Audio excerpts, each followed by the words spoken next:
오늘은 사도행전 14장 말씀 보겠습니다. 사도행전 14장 8절부터 18절까지 한 절씩 교독하겠습니다. 루스드라에 발을 쓰지 못하는 한 사람이 앉아있는데 나면서 걷지 못하게 되어 걸어본 적이 없는 자라. 바울이 말하는 것을 듣거늘 바울이 주목하여 구원받을 만한 믿음이 그에게 있는 것을 보고 큰 소리로 이르되 내 발로 바로 일어서라 하니 그 사람이 일어나 걷는지라.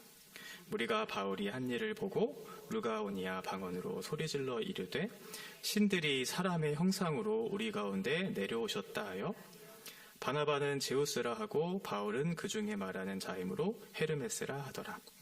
시외 제우스 신당의 제사장이 소와 화환들을 가지고 대문 앞에 와서 무리와 함께 제사하고자 하니 두 사도 바나바와 바울이 듣고 옷을 찢고 무리 가운데 뛰어들어가서 소리질러 이르되 여러분이여 어찌하여 이러한 일을 하느냐. 우리도 여러분과 같은 성정을 가진 사람이라. 여러분에게 복음을 전하는 것은 이런 헛된 일을 버리고 천지와 바다와 그 가운데 만물을 지으시고 살아계신 하나님께로 돌아오게 함이라. 하나님이 지나간 세대에는 모든 민족으로 자기들의 길들을 가게 방임하셨으나 그러나 자기를 증언하지 아니하신 것이 아니니 곧 여러분에게 하늘로부터 비를 내리시며 결실기를 주시는 선한 일을 하사 음식과 기쁨으로 여러분의 마음에 만족하게 하셨느니라 하고 같이 읽겠습니다. 이렇게 말하여 겨우 무리를 말려 자기들에게 제사를 못하게 하니라. 아멘. 지금 사도 바울과 그의 일행들은 1차 전도 여행 중에 있죠. 그 지도를 보시면 지금 처음에는 수리아 안디옥에서 출발을 해서 지금 13장에는 어떤 일이 있었냐면 비시디아 안디옥까지 가서 설교를 하는 내용들이 있었죠.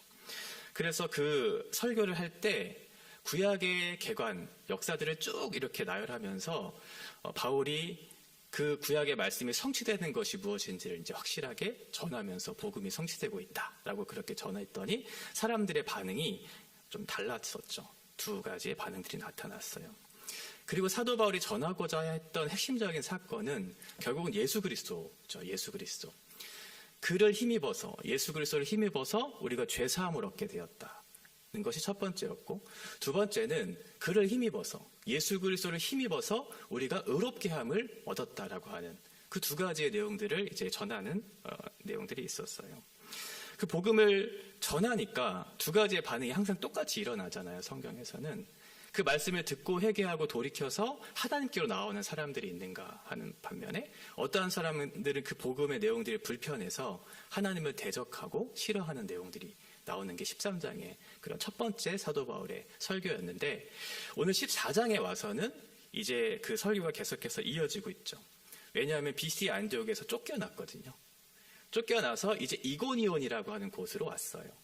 그래서 이고니온이라고 하는 곳에서도 회당에 들어가서 먼저는 유대인들에게 복음을 전했잖아요. 그런데 이고니온 지역은 이방인들이 함께 있는 곳이었기 때문에 유대인과 이방인들이 모두 다 하나님의 복음을 듣는 그런 현장들이 있었어요.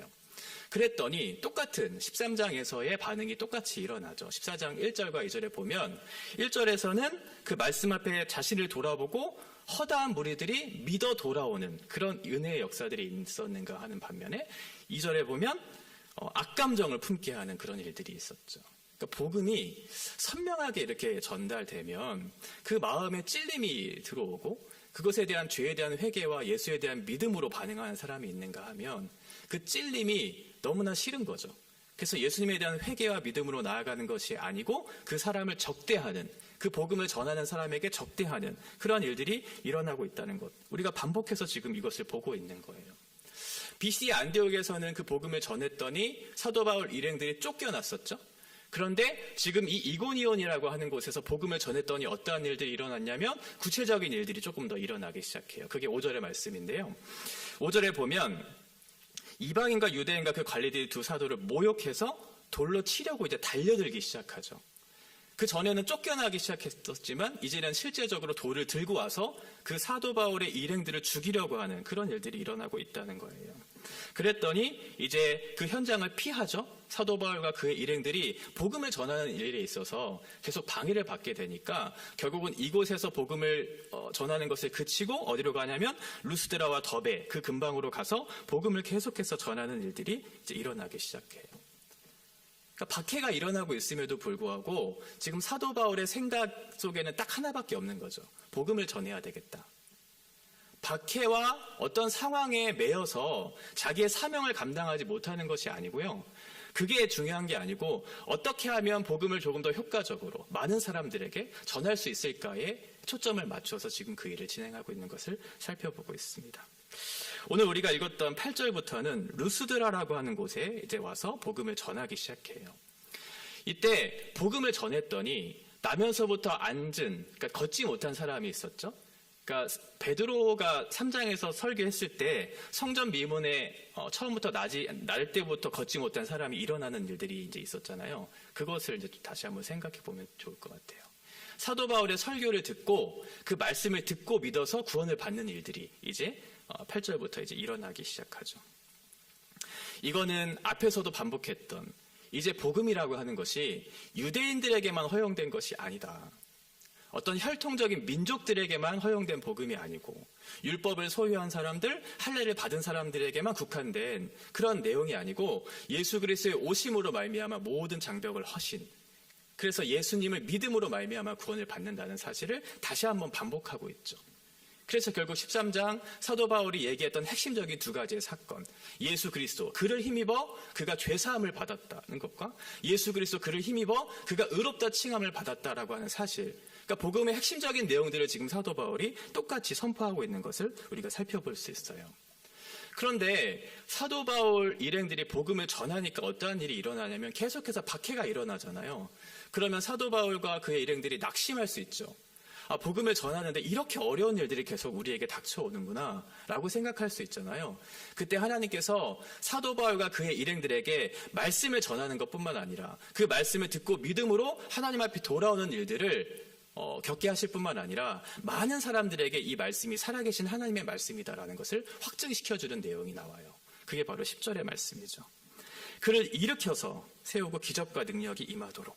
네. 많은 사람들이 하나님의 말씀을 듣고 나서 믿음으로 예수를 영접하면 좋겠는데, 그런데 이방인들에게 입장에서 보면 그 말씀이 너무나 낯설 수 있잖아요. 그래서 하나님께서 그 사람들에게 그 말씀이 성취되고 있다는 사실을 확인시켜주는 방법으로 기적과 능력을 행하시는 그런 역사를 이곳 가운데 부어주시는 거죠.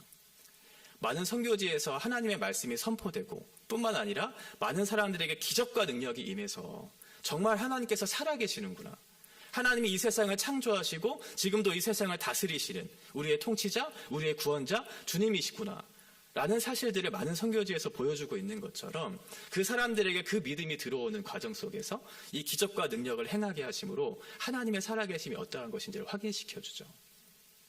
그러면 이 기적과 능력이 말하고자 하는 건 뭘까요? 하나님의 말씀이죠.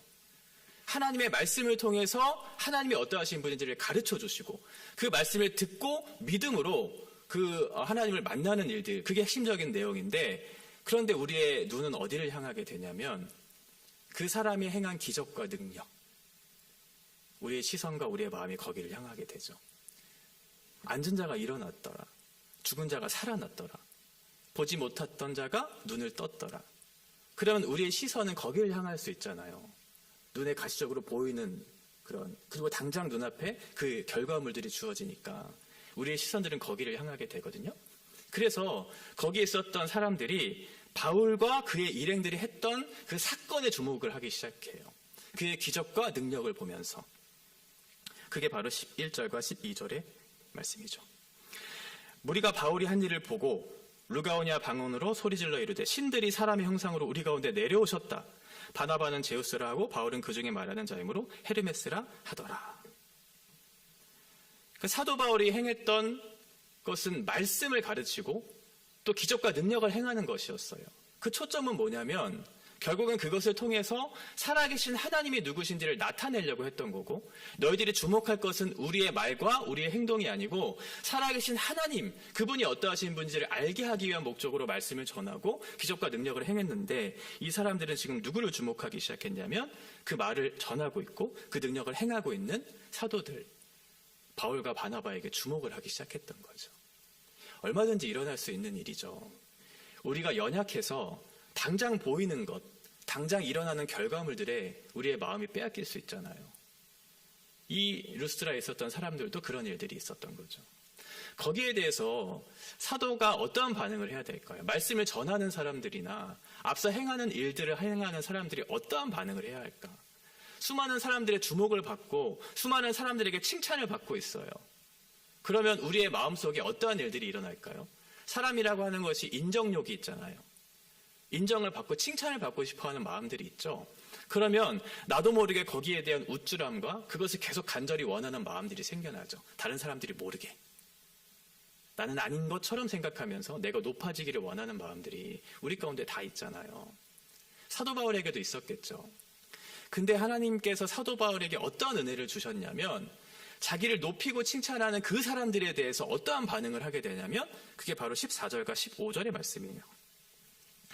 두 사도 바나바와 바울이 듣고 옷을 찢고 무리 가운데 뛰어 들어가서 소리를 질러 이르되 여러분이 어찌하여 이러한 일을 하느냐? 우리도 여러분과 같은 성정을 가진 사람이라. 여러분에게 복음을 전하는 것은 이런 헛된 일을 버리고 천지와 바다와 그 가운데 만물을 지으시고 살아계신 하나님께로 돌아오게 함이라. 앞에서 자기가 수많은 박해를 받았잖아요. 그리고 수많은 사람들에게 욕을 당했을 건데 기분 나쁠 수 있거든요. 어떤 해를 가하지 않았음에도 불구하고 박해가 찾아오고 고난을 당하고 있으니까요. 그런데도 불구하고 사도 바울은 화를 내지 않았어요. 자기가 당하는 어떤 육신의 고통이나 정신적인 아픔에 대해서 화를 냈다고 성경은 기록하지 않아요. 그런데 지금 사도 바울이 옷을 찢으면서 화를 내고 있죠. 왜요? 나를 왜 주목하냐는 거예요.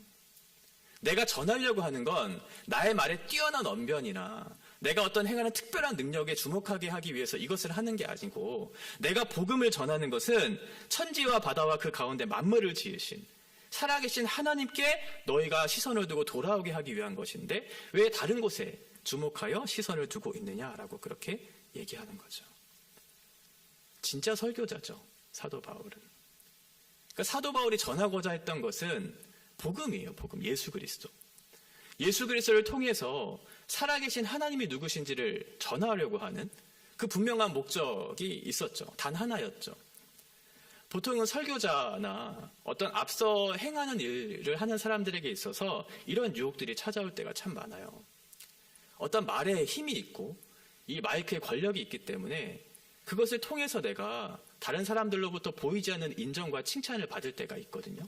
그러면 그것을 어떻게 가리우고 그것을 어떻게 문제를 바라보면서 나를 어떻게 처신해야 될까를 생각해야 할 텐데 그게 아니고 자꾸만 나를 높여주고 나를 생각해 주니까 마치 내가 그러한 사람이 된 것처럼 그리고 내가 말하는 것을 내가 하고 있는 것처럼 이렇게 착각하는 경우들이 얼마든지 있을 수 있거든요. 그런데 사도 바울은 그렇지 않았던 거죠. 왜 그랬냐면 자기가 전해야 되는 그 내용이 무엇이고 자기가 왜 이 자리에 있는지에 대한 정확한 자기 인식이 있었기 때문에 그래요.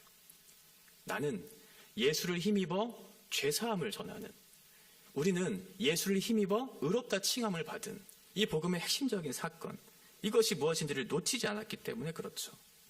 이것을 놓치게 되면 어리석게도 사람에게 의존하게 되고 사람의 기대에 부응하고 싶은 우리의 마음들이 생겨나기 시작해요.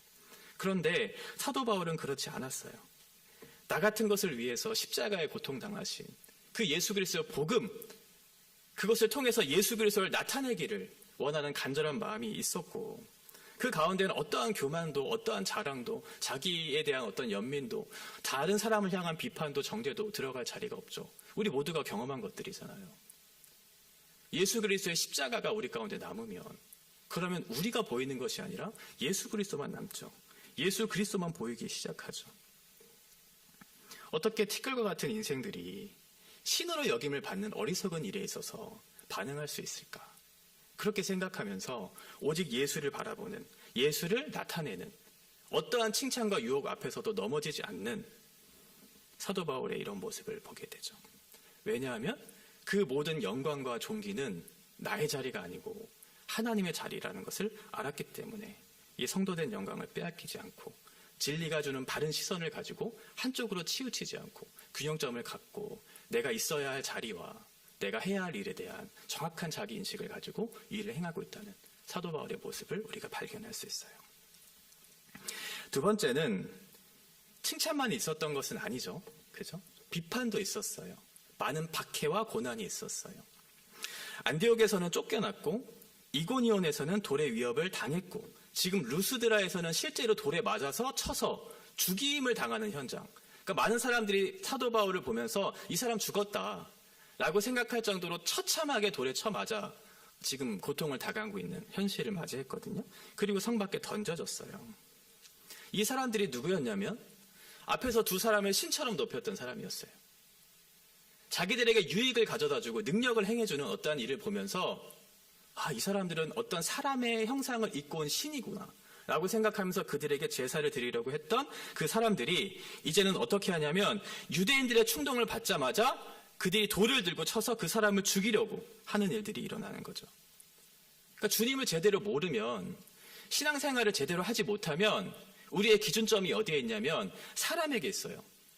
그래서 사람을 자꾸만 높이려고 하는 그런 마음들이 있죠. 어떠한 사람이 우리의 마음에 어떤 합한 어떤 행동과 말을 하면 그 마음속에 그 사람을 높이고 싶은 마음이 생겨나고 동시에 어떠한 마음에 맞지 않는 일들을 하면 그 사람을 죽이고 싶어하는 그런 모습이 우리 가운데 있다는 거예요. 허물이 나타나요. 그러면 어떻게 해서든 그 허물을 붙잡고 비판하고 정죄하고 죽이려고 하는 우리의 마음에 이 두 가지의 마음이 동시에 있는 우리 사람들을 우리는 신뢰할 수 있는 것이 아니죠.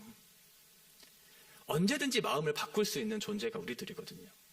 앞에서는 칭찬하고 어떠한 때에는 칭찬하고 높이다가도 마음에 맞지 않고 우리의 마음에 뭔가 거스름이 있는 상황 속에서는 언제든지 비판할 준비가 되어 있는 그게 우리의 인생이라는 거예요. 어떤 때는 사람들의 칭찬을 좋아하기도 하고 어떤 때는 그 비판에 상처받아 넘어지기도 하는 그 연약한 인생들이 우리죠. 왜냐하면 사람의 종이 되었기 때문에 그래요. 사람의 시선과 사람의 마음에 합하려고 하는 그래서 거짓된 모습들을 버리지 못하고 그렇게 살아가는 모습들이 있기 때문에 그 사람에 대한 의존과 기대 이것이 결국 나를 평가하는 기준이 되어버려서 그 사람을 바라보기 시작하는 그러니까 칭찬과 비판 앞에 흔들리게 되는 거죠. 그런데 사도 바울은 그렇지 않았다는 거예요. 예수 그리스도 안에서 내가 누구인지를 알았고 자기가 무엇을 해야 되는 사람이라는 사실을 정확하게 알았고 그 일을 감당하는 일에 마음을 초점을 두고 그 일을 행했기 때문에 그렇죠. 사도 바울이 어떻게 하고 있냐면 21절의 말씀을 보면 복음을 그 성에서 전하여 제자로 삼기 시작하죠. 그리고 루스드라와 이고니온, 안디옥으로 돌아가서 복음을 전하는 일들을 계속해서 하기 시작하죠. 앞에서의 칭찬과 앞에서의 비판 여기에 우리의 마음을 흔들리지 않도록 자기의 사명을 딱 할 수 있는 중심을 붙잡고 그 일을 하고 있다는 것을 우리가 살펴볼 수 있어요. 사도 바울의 초점은 단 하나였죠. 자기가 칭찬을 받던지 자기가 비판을 당하던지 그게 중요한 게 아니고 어떻게 하면 복음을 전할 수 있을까? 딱 그거 하나였거든요. 사도 바울이 지금 죽을 위기에 처해 있잖아요. 사도 바울은 원래 수리아 안디옥에서 출발해서 지금 비시디아 안디옥까지 왔고 거기서 쫓겨나서 더베를 지나 루스드라까지 왔어요. 그리고 나서 여기에 처맞아 죽을 그런 위기 속에 있었어요. 그리고 쫓겨났어요. 그럼 어떻게 해야 되냐면 원래 갔던 그 수리아 안디옥으로 다시 돌아갔어야 됐거든요. 그런데 오늘 본문에 보면 사도 바울의 행적이 수리아 안디옥으로 향하지 않았다는 거예요. 지도를 보시면 지금 루스드라에서 오른쪽에 보면 시리아 안디옥이라고 하는 곳이 있죠. 거기 출발점인데 그쪽으로 다시 돌아갔어야 돼요. 그런데 지도를 보면 어떻게 돼요? 색깔이 달라졌죠. 다시 왔던 길로 돌아가는 것을 우리가 확인할 수 있어요. 비시디아 안디옥으로 돌아가고 있는 거죠. 이 자리가 어디예요? 매맞고 쫓겨난 자리예요. 쫓겨나고 죽을 위험에 처했고 돌 맞은 그 장소에서 수리아 안디옥으로 가면 되잖아요. 다소를 지나서 수리아 안디옥으로 가면 됐거든요. 근데 어리석게도 다시 그 길을 걸어가요. 매맞고 자기를 쫓아낸 그곳으로 가죠. 왜 그랬을까요? 그 지역에 있는 성도들을 위해서 그랬겠죠. 복음이 필요한, 돌봄이 필요한 그 사람들을 위해서 어리석은 길을 선택하면서 그 길을 다시 한번 돌아가서 비시디 안디옥으로 가고 있는 사도 바울의 모습을 보게 돼요. 그러니까 사도 바울의 마음이 어디에 있다는 것이 확인될까요? 누구를 향해서 하고 있다는 것이 확인돼요? 자기의 칭찬과 비판 앞에 있는 것이 아니고 복음을 전하는 현장, 그 복음을 받고 있는 그 사람들을 향해서 그 마음이 있다는 것이 이 발걸음을 통해서 확인되고 있다는 거예요. 오늘 14장을 쭉 보면서 사도 바울의 마음이 어디에 있었고 그 목적이 무엇이었는지 명확하게 설명해 주는 내용이 있는데 그게 바로 27절의 말씀이에요. 27절에 보면 그들이 이르러 교회를 모아 하나님이 함께 행하신 모든 일과 이방인들에게 믿음의 문을 여신 것을 보고하고, 이게 뭐냐면 지금 수리아 안디옥에서 시작해서 비시디 안디옥까지 왔잖아요. 그리고 그 안디옥, 비시디 안디옥에서 다시 수리아 안디옥으로 가지 않고 돌아서 왔던 길을 복음을 다 전하고 나서 마지막에 수리아 안디옥에 와서 이제 전도 보고를 하는 장면이에요. 그때 사도 바울이 했던 얘기가 딱 두 가지를 얘기해요. 그게 뭐냐면 첫 번째는 하나님이 함께 행하신 일에 대한 보고를 하고, 두 번째는 이방 사람들에게 믿음의 눈을 여신 것, 믿음의 문을 여신 것, 이 두 가지만을 얘기했다는 거죠. 지금 1차 전도 여행에 아주 많은 일들이 있었잖아요. 사도 바울이 했던 기적과 능력, 그것을 통해서 많은 사람들에게 내가 칭찬을 받았고, 복음을 전하는 현장 속에 돌에 맞기도 하고 죽을 위기에 처한 수많은 간증거리가 있었잖아요. 그러면 선교 보고할 때 어떻게 해요, 사람들이? 내가 하나님께서 어떤 기적과 능력을 행하시는 것을 나를 통해서 일하셨어. 그래서 수많은 사람들이 칭찬하더라. 그리고 많은 사람들이 믿어 구원을 받더라. 라고 하는 그런 업적들을 남기게 되겠죠. 그리고 얘기하죠. 내가 복음을 전하다가 이런 어려움에 처하게 되었어. 라고 하는 자기의 그런 어떤 어려움들, 쫓겨난 일들에 대한 업적들, 간증들을 그렇게 얘기하는 경우들이 있는데 사도 바울은 그렇게 하지 않았어요. 사도 바울의 말에 주목했던 건 뭐냐면 하나님께서 무슨 일을 행하셨는가, 그리고 이방인들에게 어떻게 이 믿음의 문이 열렸는가에 대한 보고만을 했죠. 많은 사람들의 관심은 그런 거였을 거예요. 내가 이런 업적을 행했고 그래서 많은 사람들이 돌아왔어. 그리고 그런 고난과 박해 중에서도 내가 포기하지 않고 이 일을 감당했어 라고 하는 생생한 어떤 간증을 했다면 많은 사람들이 바울을 주목했을 거예요. 아, 정말 그런 일들을 했어? 라고 하면서 하나님을 높이겠죠, 물론. 근데 그 주목이 누구에게 갈까요? 사도 바울에게 가겠죠. 그의 일행들에게 가겠죠. 얼마나 수고가 많았어. 그 위협 속에서도 그것을 어떻게 참아냈어? 라고 하면서 사도 바울과 그의 일행들에게 초점이 맞춰지기 시작하겠죠. 사도 바울은 알았던 거예요. 자기의 업적과 간증을 전혀 나타내지 않아요. 딱 두 가지만 얘기해요. 하나님께서 우리와 함께 하신 것과 이방인들에게 문을 여시는 하나님의 일하심을 우리가 보았다. 13장에서의 사도 바울의 설교도 똑같았잖아요. 사도 바울은 자랑할 것이 많았고 자기의 간증거리도 많았던 사람인데도 불구하고 딱 하나만 얘기했어요. 구약의 예언의 말씀, 하나님께서 약속하신 그 구약의 예언의 말씀이 예수 그리스도로 말미암아 성취되었다. 성취되었다. 이것이 복음이다. 라고 하는 단순하고 명료한 복음을 전하기 시작했던 거죠. 그래서 자기를 드러내지 않고 옷을 찢고 하나님의 복음만이 드러나기를 열망했던 사도 바울의 진심이 마지막 선교 보고의 내용을 통해서도 우리가 확인되고 있다는 것을 우리가 볼 수 있습니다. 이렇게 하나님을 나타내고 높이는 복음의 핵심적인 내용만을 전하는, 그게 성도의 삶인 거죠.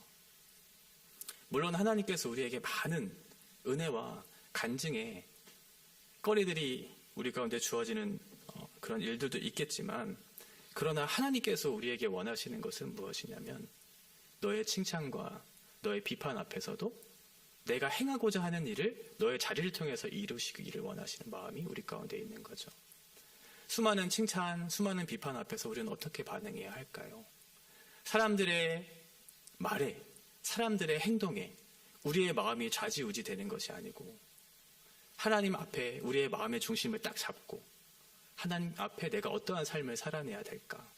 그리고 그것이 정말 하나님께서 어떠한 것을 기뻐하시는가를 기억한다면 사람들의 기준에, 사람들의 종의 기준에 우리의 마음을 빼앗기지 않고 우리에게 주어진 인생들을 바르게 살아낼 수 있겠죠. 오늘 사도 바울의 이 내용을 보면서 우리 속에서 해결되지 않는 사람들에 대한 인정과 또는 사람들에 대한 비판 앞에 우리는 어떻게 반응하고 있는가? 정말 예수를 드러내기를 소망하는 마음으로 그 마음의 중심을 잡고 우리의 삶을 살아내고 있는가를 돌아보는 시간들이 되셨으면 좋겠습니다.